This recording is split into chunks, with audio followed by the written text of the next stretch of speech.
Welcome to defence 72। Bharat make in India program के तहत हथियारों के मामले में आत्मनिर्भर बनने की ओर अग्रसर है।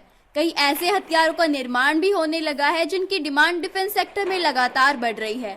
अब हिंदुस्तान न सिर्फ अपनी जरूरतें पूरी कर रहा है बल्कि अपने हथियारों को आधुनिक भी बना रहा है। 2024 में सेना को कौन कौन सी सौगात मिलने वाली है, चलिए जानते हैं।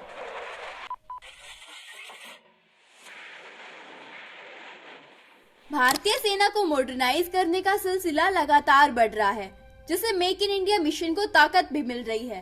देश के अंदर ही हथियार तैयार करने के साथ साथ बाकी देशों से मंगाए गए हथियारों को भी आज की जरूरत के हिसाब से अपग्रेड किया जा रहा है। 2024 में इस प्रोग्राम को और ताकत मिलने की उम्मीद है। लगातार अपने हथियारों को जांचने और परखने के लिए वॉर एक्सरसाइजेस की जा रही हैं, ताकि किसी भी नई चुनौती से आसानी से निपटा जा सके। भारतीय सेना के लिए कई और हथियार तैयार और अपग्रेड किए जा रहे हैं। ड्रोन्स हो, T-90 भीष्म टैंक हो या फिर S-400 anti missile defence system का नया अवतार, साथ ही पिनाका भी पहले से ज्यादा पावरफुल होने वाला है। सबसे पहले बात करते हैं T-90 भीष्म टैंक की।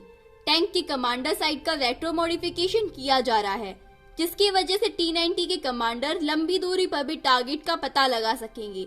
बंजर जमीन जहां सड़क का नामो निशान नहीं होता, वहां भी T-90s पहरा देते हैं। T-90 को पहाड़ी सीमाओं का सबसे बड़ा रखवाला कहा जाता है। T-90 टैंक 60 किलोमीटर प्रति घंटा की रफ्तार से दौड़ सकता है। इसकी रेंज करीब 550 किलोमीटर है। ये 6 से 8 किलोमीटर तक टारगेट को तबाह करने की ताकत रखता है। T-90 टैंक की एक खासियत ये भी है कि ये हेलीकॉप्टर को भी मार गिरा सकता है। हवाई खतरों से निपटने के लिए टैंक में सबसे ऊपर एंटी एयरक्राफ्ट गन लगी है। इसे मैन्युअली और रिमोट दोनों तरह से चलाया जा सकता है। नए हाइब्रिड टैंक का परीक्षण हो चुका है। माना जा रहा है कि जल्द ही इसे सेना में शामिल कर लिया जाएगा। वायुसेना के लिए 84 सुखोई 30 का अपग्रेडेशन किया जा रहा है, यानी नई ताकत और नए हथियारों के साथ सुखोई अपग्रेड होगा। इस अपग्रेड में 64,000 करोड़ रुपए लागत आने का अनुमान लगाया जा रहा है। किसी भी फाइटर प्लेन में हथियारों के साथ ताकतवर रडार की भी काफी अहमियत होती है। हवा में ये कई किलोमीटर दूर से एक साथ कई दुश्मनों को डिटेक्ट कर लेता है, जिससे पायलट को दुश्मन पर हमला और उनसे संभलने का मौका मिल जाता है। LAC पर पहले से ही सुखोई ने मोर्चा संभाल रखा है। भारत के स्वदेशी फाइटर जेट तेजस को भी अपग्रेड किया जा रहा है।